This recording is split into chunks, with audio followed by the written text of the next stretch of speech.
At a lively reunion with 100 attendees, I was enjoying chatting with my old classmates. Then, Michael, who claims to be an elite manager, showed up. He looked at me and snorted. "I'm a manager at a top-ranking company. You're nothing compared to me." In front of everyone, he looked down on me. Michael has always seemed to think he's better than me. Thanks to him, the fun reunion was ruined. But right after that, Michael faced a rude awakening.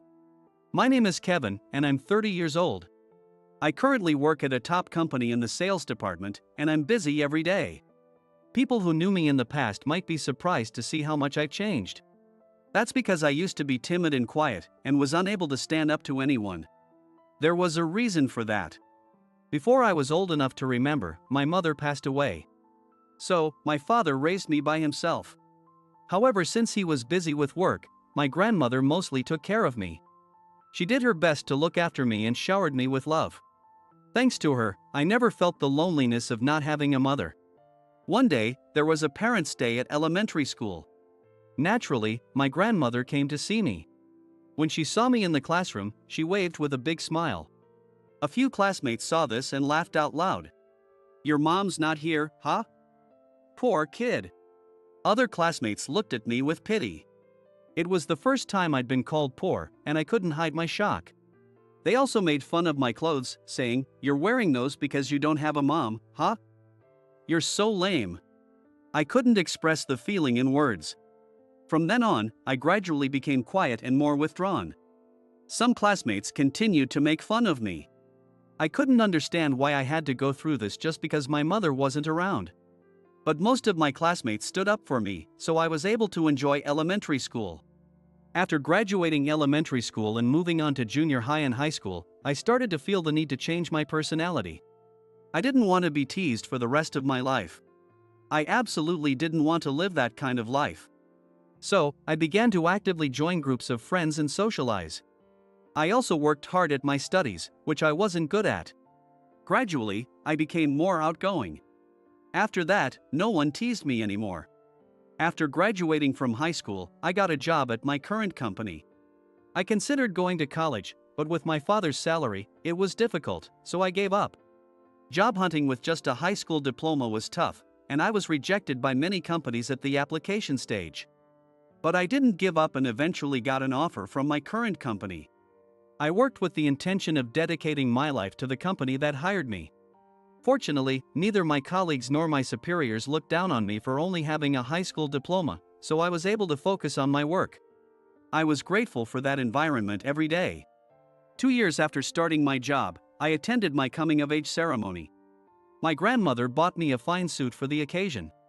"Kevin, you look great. I can't believe my little, weak grandson has grown up so much. I'm so happy." She said so with tears of joy. I was deeply moved as well. I vowed to become the kind of person who could repay my grandmother for all she had done for me. Entering the large venue for the coming-of-age ceremony, I saw it was filled with new working adults in formal attire. I scanned the area for any familiar faces and soon a few classmates approached me. They were my classmates from elementary school. My heart raced with excitement at seeing them after such a long time. But then, I saw the person I least wanted to encounter. That person was walking straight towards me. I instinctively looked down. "Kevin. Long time no see." It was Michael, my classmate from elementary school. He placed his hand on my shoulder as he spoke. I flinched by reflex. Seeing my reaction, Michael started laughing. "You're still as timid and weak as ever. So, which college are you attending? Whose fault do you think it is that I'm like this?" I felt a bit of anger but answered honestly. "I'm not in college. I'm working now." When I said that, Michael laughed even harder. "Not in college? I knew you were useless. Who doesn't go to college these days?" Hearing Michael's words, the other classmates fell silent. Treating a classmate he hadn't seen in years as worthless. Michael's character was still rotten. But I was used to this from Michael. He had teased me relentlessly in elementary school. Yes, the one who led the teasing back then was Michael. Michael would constantly target me, making degrading comments about my poverty. His family was wealthy, and he couldn't believe that I was being raised by my grandmother. At first, I ignored him, but then an incident happened that made it impossible to ignore him. It was during a recess at elementary school. Suddenly, Michael started shouting that his wallet was missing. Bringing wallets to school was against the rules. So none of us, including me, even knew he had brought one. But Michael claimed someone had stolen it. The thief is someone in this classroom. Then, unbelievably, he accused a classmate of being the thief. The classroom fell silent. And from that moment, my nightmare began. Suddenly, Michael grabbed my backpack and turned it upside down. I was stunned by his action. "Michael! What are you doing? Stop it!" Despite my protests, Michael didn't stop. He emptied my backpack and started going through my desk. "The only one poor enough to steal my wallet is you. Give it back." I hadn't taken Michael's wallet. I couldn't understand why I was being accused and felt utterly confused. Hearing the commotion, the teachers came into the classroom. After we explained the situation, they urged Michael to look elsewhere. But Michael insisted. "Kevin stole my wallet. He hates that I'm rich." What a thing to say. I had never envied Michael. Who would want to be like someone so rotten? I remember feeling my body heat up with anger. But in the next moment, Michael found his wallet inside his own desk. Everyone around widened their eyes with surprise. Despite having accused me of stealing, Michael laughed as if nothing had happened. "There it is. Thank goodness." I almost got in trouble with my mom for losing my wallet. What was there to be thankful for? I had almost been falsely accused of theft. But Michael didn't care about my feelings and didn't even apologize. Seeing this, the teacher asked him to apologize to me, but Michael uttered something shocking. "Kevin is poor, that's why he was suspected. It's not my fault. It's Kevin's fault for being poor and motherless." I couldn't believe my ears. Why did I have to hear such things from Michael? I decided to avoid him as much as possible from then on. At that moment, I made a vow to myself. However, since we were in the same class, Michael continued to bother me. Each time, it was a miserable experience. After graduating from elementary school, I thought I was finally free from Michael. But running into him again at the coming-of-age ceremony was really unfortunate. As I remained silent, my classmates tried to help me out. Working instead of going to college is impressive. Hearing this, Michael snorted. "What's so impressive about that? He probably just didn't want to study. Unlike you, I'm studying business at a top university. Shows how much smarter I am than you." I wanted to get away from Michael as quickly as possible, so I decided to just listen to him without reacting. A top university? That's impressive, Michael. But deep down, I didn't mean it at all. My classmates seemed to understand my true feelings and started to ignore Michael's boasting as well. Michael, satisfied with his bragging, finally walked away. I thought I would never see him again. I felt relieved from the bottom of my heart. But fate was cruel. 10 years later, I turned 30. To celebrate my grandmother's 80th birthday, I took her to a high-end seafood restaurant. The restaurant was a hidden gem in an alleyway, known only to a few. Knowing my grandmother loved seafood, I was sure she would enjoy it. With excitement, I walked in with my grandmother. The restaurant was cozy with only counter seating, run by a single owner chef. My grandmother was impressed by the place. "Is it okay to dine at such an expensive place?" my grandmother asked me worriedly. The owner chef smiled at my grandmother's words. "Today's your special day, madam. Don't worry and enjoy anything you like." My grandmother happily started ordering. Every dish the chef prepared was delicious, and our conversation flourished. Seeing her so happy, I thought about bringing her here again. As I was thinking this, the restaurant door suddenly swung open. A loud voice came from behind me. "Fancy meeting you here. It must be fate, huh?" I turned around, recognizing the unpleasant voice, to see Michael grinning with a woman by his side. My heart sank. Running into him again, especially during this celebration, was truly unfortunate. I decided to leave before my mood was completely ruined. Just as I was helping my grandmother up from her seat after finishing our meal, it happened. Michael started talking about himself again. "This is my fiancée. We're getting married soon. You might recognize her." He introduced the woman standing next to him. She looked somewhat familiar, but I couldn't place her. Then Michael continued, proudly. "It's Alyssa, the cutest girl in our elementary school class. Don't you remember? Maybe you didn't care because you were such a gloomy guy." Alyssa. Oh, that's right, I vaguely remember her. But it didn't matter to me at all. "Congratulations," I said, trying to leave the restaurant. But Michael wouldn't stop talking. "If you want, I can introduce you to someone good too. Though, they'd probably hate a dull guy like you." I couldn't believe he was belittling me in front of my grandmother. I was shocked that Michael's character hadn't changed at all in 10 years. My grandmother's face turned worried in an instant. I could see the owner chef watching us anxiously from behind the counter. I started shaking with anger and, without responding, hurried out of the restaurant with my grandmother. I didn't need Michael to introduce me to any women. I was seething with rage. Once outside, my grandmother looked at me with concern. "Did something happen between you two?" He was being very rude. To ease her worries, I lightly explained that Michael had teased me in elementary school. "He's always been like that. He's not worth worrying about. I'm better than him now." Hearing this, my grandmother looked relieved and began to smile. "Kevin, you've become so strong. You used to come crying to me over the smallest things. You've really grown up." "Come on, Grandma, I'm 30 now," I replied, laughing with her. Despite Michael's unwelcome appearance, the birthday celebration turned out to be very enjoyable. But I couldn't shake the feeling of unease. Why did I keep running into Michael, someone I didn't want to see? Was this some kind of fate? I hoped I wouldn't see him again.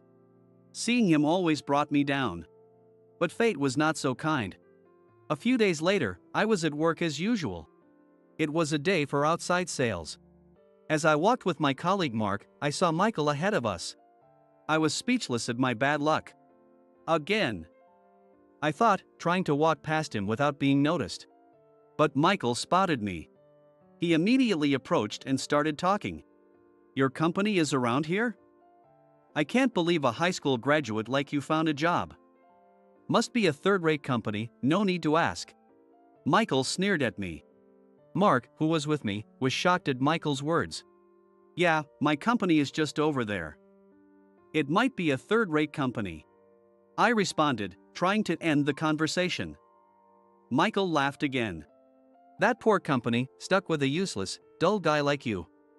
No wonder their performance is poor. I should lend you some of my brains." Here we go again. Michael just couldn't resist looking down on me. I was too exasperated to even respond. Mark, standing beside me, looked irritated and said, "Kevin, we need to get going. It's a waste of time dealing with someone like him." Michael's face turned red with anger. But I followed Mark's advice and said, "I'm heading out for sales calls now. I'm busy, so see you around," and started walking away. Michael, still fuming, shouted after us, "I'm sacrificing my valuable time to talk to you useless people. You should be grateful." Both Mark and I were speechless. Michael was unbelievably foolish. Then Mark, as if remembering something, shared a shocking fact with me. I was stunned when I heard it. A while later, I received a letter at my house. Opening it, I found it was an invitation to an elementary school reunion. An elementary school reunion. Michael would probably attend. If he did, he'd definitely look down on me again, so despite wanting to go, I thought it would be best to skip it. Just then, a classmate called to confirm my attendance. When I said I wanted to decline, the classmate asked, "Is it because Michael will be there?" They must have remembered how Michael used to tease me in elementary school. I explained honestly that even after high school graduation, I had run into Michael a few times and endured his insults, so I didn't want to attend. The classmate then gave me some happy news. "Don't worry. Michael isn't coming, he has other plans. So feel free to join us." Huh? Really? If Michael wasn't coming to the reunion, I had no reason not to go, so I decided to attend. Without Michael, it seemed like it would be a fun event, and I felt excited. On the day of the reunion, I dressed in the outfit I had prepared for the occasion and headed confidently to the venue. The reunion was held in a large restaurant in town, a grand event. It had been 18 years since elementary school graduation, but this was the first reunion. I was excited to see what everyone was up to and catch up with them. Entering the venue, I saw my classmates already gathered, enjoying conversations with wine glasses in hand. I quickly grabbed a drink and joined the group, enjoying the lively chats. Some classmates were married with children, sharing photos and stories. Then, a commotion arose near the entrance. I felt a sense of foreboding. My classmates and I turned our attention to the entrance. And I was frozen with fear. There stood Michael, with Alyssa by his side. Wasn't he supposed to be absent? I stood in shock, unable to move. A classmate hurried over to me. This morning, Michael called to say he was coming after all. I'm sorry for the late notice. The classmate looked apologetic. But since I was already there, I decided to stay unnoticed and quietly leave the venue. Unfortunately, Michael spotted me. As soon as he saw me, he walked over with a smug grin. Leaving already? I'm here too, let's chat more. Other classmates were watching me. Although I wanted to leave immediately, I didn't want to ruin the atmosphere. Reluctantly, I decided to stay a bit longer. One of the classmates spoke to Michael in surprise. I'm shocked. I never expected you to be dating Alyssa. Michael wore a smug expression. Back in those days, I didn't pay much attention to girls, but apparently, Alyssa was famous among the boys for being cute. Alyssa blushed. We met through a mutual friend. I heard there was someone who graduated from a prestigious university and worked at a top company. And it turned out to be Michael. We started dating and quickly decided to get married. Even I'm surprised at how fast it all happened. Everyone looked at Michael with envy. Michael, basking in their admiration, proudly said, "We're getting married soon. I'd love it if you all could come to the wedding." Some people applauded and congratulated him. I envy that you are in the happiest time of your life. Graduating from a prestigious university really makes a difference. One classmate said, and Michael beamed. Well, I'm nothing like Kevin over there. If you end up like him, your life is over. I couldn't believe he would say something like that at a reunion. I was too shocked to speak. While I was struggling to contain my anger, Michael dropped a bombshell. I'm a manager at a top company. Unlike you, who will be stuck working at a third-rate company for the rest of your life. In front of 100 classmates, Michael looked down on me. I had reached my limit. Then, a classmate exclaimed in amazement. Aren't you working at that top company, Oakwood Corporation? Being a manager there is impressive. I was stunned. That couldn't be true. What was he talking about? I calmly asked Michael. Which department at Oakwood Corporation are you a manager of? Everyone turned their attention to Michael. He started to panic. What does it matter to you? Why should I tell you? A classmate nudged Michael, laughing. Come on, don't be shy. It's not like it costs you anything to tell us. A classmate said jokingly, making Michael even more flustered. Encouraged by the classmates, Michael reluctantly muttered in a small voice, the sales department. Cheers erupted from the classmates. A sales manager at Oakwood Corporation? That's incredible. The sales department there is known for being highly competitive. Way to go, Michael. Michael looked proud again. But everything he said was a lie. I couldn't let him continue to deceive everyone. It was time to reveal the truth about Michael. Oh, really? Who approved the new manager? Huh? Michael looked confused. Everyone turned to me, puzzled. Michael, when did you become the sales manager at Oakwood Corporation? Michael glared at me. About 6 months ago. Why do you care? Even if you're jealous, you'll never work at Oakwood Corporation. Our classmates were holding their breath, watching the exchange. I couldn't help but laugh. What's so funny? Because, Michael, you becoming the sales manager at Oakwood Corporation is impossible. And you saying I could never work there is quite ironic. What? The room fell silent. Then, I revealed the truth. I'm the sales manager at Oakwood Corporation. My classmates stared at me with wide eyes, clearly in disbelief. No one seemed to believe what they were hearing. Michael seemed too shocked to speak. There's no way. You're just a high school graduate. High school grads can't work at Oakwood Corporation. You must be at some third-rate company. I showed Michael my business card, which I happened to have with me. It clearly stated that I was the sales manager at Oakwood Corporation. The classmates began passing my card around, and the room buzzed with excitement. Michael's face turned pale and he started to tremble. Kevin, a sales manager at Oakwood Corporation. Michael was completely bewildered. Indeed, Oakwood Corporation doesn't hire high school graduates now, but they did when I joined. I started in the sales department right out of high school. Michael looked even more shaken, almost collapsing. Yes, I actually work at Oakwood Corporation. Currently, I serve as the sales manager. The path to becoming a manager wasn't easy. Being a high school graduate meant I had to work harder than my college-educated colleagues. I spent countless hours working, sometimes even sleeping at the office. Through perseverance, I achieved top sales results in the department. This made me well known within the sales team. And this spring, my efforts were recognized, and I became the youngest manager in the company's history. I could hardly believe it myself when I got the promotion. It felt like a dream. Now, as a manager, I strive to make the sales department even better every day. That's why I knew it was impossible for Michael to be the sales manager at Oakwood Corporation. Moreover, Michael wasn't an employee of my company. Michael, what's going on? Alyssa, who had been quietly listening, raised her voice in shock. Other classmates were also puzzled. Does this mean Michael has been lying to us? The room erupted in murmurs. Michael stayed silent, not knowing what to say. Since he wouldn't admit it, I decided to reveal the truth. Why lie, Michael?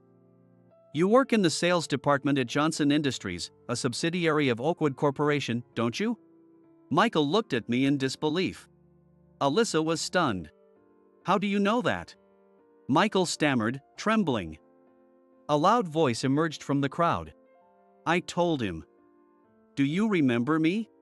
Mark, with a sharp gaze, stared at Michael. Michael seemed to recognize him instantly and was taken aback. You're Mark from university. We were also in elementary school together, right? And you were with Kevin earlier. Are you also an employee at Oakwood Corporation? Yes, I am. You teased me endlessly back in elementary school, remember? When I found out we were going to the same university, I was really upset. But you seem to have forgotten all about me. Now, I'm working in the sales department at Oakwood Corporation. The classmates were in an uproar.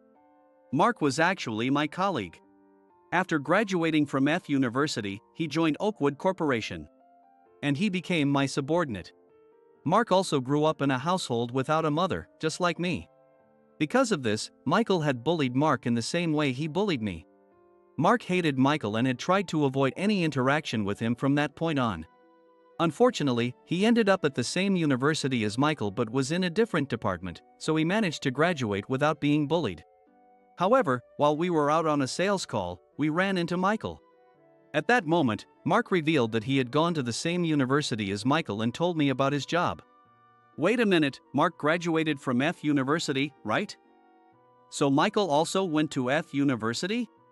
But didn't Michael say he graduated from University? Michael started to get flustered again. Alyssa looked like she was about to cry, tears welling up in her eyes. Michael had lied to us about graduating from a prestigious university, and also about working at a top company. How much did he need to boost his ego? Unbelievable. Where I graduated from and where I work is none of your business. Stop meddling. Michael finally snapped and started yelling. The classmates around us were stunned into silence. Don't boast about lies. Think about how Alyssa feels. Mark blared at Michael. But Michael didn't back down. Alyssa loves me. It doesn't matter whether I went to school or where I work. We're connected by true love. He said this with such a confidence. How could he say that after boasting with such false credentials? Alyssa stood there in shock and began to cry. You lied to my parents too. We've even had a formal engagement. How are you going to take responsibility? I hate liars. I can't marry you. Our classmates surrounded Alyssa, looking at her with pity. Michael was stunned by her words, his previous bravado gone. He started pleading to Alyssa. Alyssa, you said you loved me no matter what. I admit I lied about my background, but please don't say that. But Alyssa refused to even look at him. Of course. I wouldn't want to be involved with a liar even if I were in her position. Consider the engagement off. I can't do this anymore. Alyssa said and left the reunion hall. Michael desperately ran after her, leaving the venue as well. The hall fell into a stunned silence. I can't believe Michael was lying about all of this. At least the truth came out now. Alyssa would have been miserable otherwise. With Michael and Alyssa gone, we were free to reminisce and enjoy the rest of the reunion. A few days later, I arrived at the office as usual. There, I saw Mr. Johnson, the president of Johnson Industries, and Michael. I figured it was about the recent event. With that in mind, I approached the two of them. As soon as Mr. Johnson saw me, he began to apologize. I am deeply sorry for the trouble Michael has caused. We had no idea he was using your name to boast about a false position at Oakwood Corporation. Mr. Johnson looked sincerely apologetic. We truly had no idea he was lying about being the sales manager. Michael, apologize properly. Mr. Johnson urged Michael to apologize. But Michael, sulking, didn't move. Yes, Michael had been boasting in various places that he was the sales manager at Oakwood Corporation. Mark had discovered this and reported it to Johnson Industries. I was just joking around. Kevin and I are friends, so it's no big deal. Michael showed no sign of remorse. I had reached my limit. Michael and I are not friends. Since he shows no remorse, I expect appropriate action to be taken. When I said this, Michael turned pale. Mr. Johnson began to panic. Of course. We will consider Michael's position when we return to the company. Come on, Michael. Let's go. Michael suddenly stood up and clung to me. Kevin. I apologize for everything. Please, I'm begging you. I ignored Michael and walked away. It's too late for him to apologize now. He needs to deal with the consequences of his actions. Later, I heard through the grapevine that Michael and Alyssa's wedding was called off. Additionally, Mr. Johnson fired Michael from the company. Michael is now desperately hunting for a job, but in this small town, his reputation has quickly spread, and no company is willing to hire him. It seems it will be very difficult for Michael to find a new job anytime soon. But this is the natural consequence of involving so many people in his lies. Whatever happens to Michael from now on is none of my concern. I will continue to live my life with my head held high,